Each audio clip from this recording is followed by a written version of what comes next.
Miskiin is a combination of two words, masaka and sakana in Arabic. It's formulated by both of those words together. What that means is people that are stuck in a situation. Miskiin does not mean poor people. There's other words for that in the Arabic language.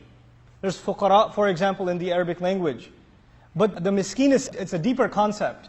The idea of a miskiin is someone who is not able to help themselves in their financial situation or their political situation or their whatever problem. For example, if somebody is a driver, is a cab driver, and he makes his money, provides for his family by driving a cab, but his eyes become weak, or he has to go for surgery and he's legally considered blind. Now he can't drive a cab anymore. And that's the only job he had. Now he's stuck. He's got nothing else he can do, because that was the only way he could have made money. He's not a beggar, he's not a poor person, but he's stuck in that situation. You have people, for example, that have reached an age where they've retired, but their retirement savings are not enough for them. They're not even able to get the groceries. They're stuck. They're not of the age where they can go get another job. They have a health condition, they have something else going on in their life. They're not able to do it, you know. So you have people that are in these kinds of situations. You have mothers that are, single mothers that have children, and they have to take care of their kids, and they can't afford daycare. But because they have to take care of their kids, they can't go get a job. And if they go get a job, the children are left unattended. They're too young. And there's no family and no other support that can help them. These are the people that are called miskiin. They're stuck. They can't help themselves. They're literally just from every angle, they're just caught. And they don't know what to do. Allah says, take care of those people.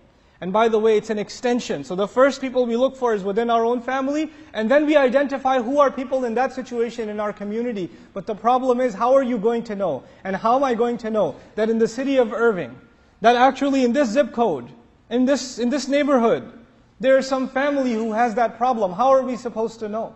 If we don't get to know one another, and we don't make the effort to know each other's families, and we don't just say Salamu Alaikum to each other in a grumpy way after Jumu'ah is done and walk away, but actually make friends with each other. Our families get to know one another. Then we actually really become a community, and when someone has a problem, they don't have to, go begging. They don't have to stand outside the masjid and pull their hand out. We would know about that already. We would know somebody lost a job. We would know somebody got diagnosed with a disease. We would know somebody has too many medical expenses. We would know those things and we'd help them privately. Right? This is the idea of a community. That's what we're supposed to do. We cannot live by this ayah if we don't have this idea of tahabbu that the Prophet said, sallallahu alaihi wasallam, that you're not going to have iman until you love one another. And the idea of afshu salam in that same hadith, spread the salam. Why spread the salam? It's not salamu alaikum wa alaikum salam. Okay, you go, you get your shoes, I get my shoes, and we're out of here. That's not the only salam. Salam means you introduce yourself to each other. You get to know one another. This is the idea, and then you get to know who the masakeen are. Then the next idea, Wabnissabeel after miskiin, they call him the son of the path. That's literally the term used in the Arabic language, the son of the path. But the idea of son is someone who's associated with something. In other words, the one who's constantly traveling, the one who can't afford to live in one place for too long. Like in ancient societies, the Bedouins used to travel all the time. They could not stay in one place for long. They had to keep moving along. You have people like that are not, one kind of person this includes is al-musafir, someone who's traveling, is going through the city and whatever. But the other category of Wabnissabeel is people who can't afford stable housing. They're living in a motel, then they're living in somebody's house, then they're living somewhere else, and they're living somewhere else. Because they are in such dire situation, they're not able to stay in one place. They don't have a permanent home they can call their own.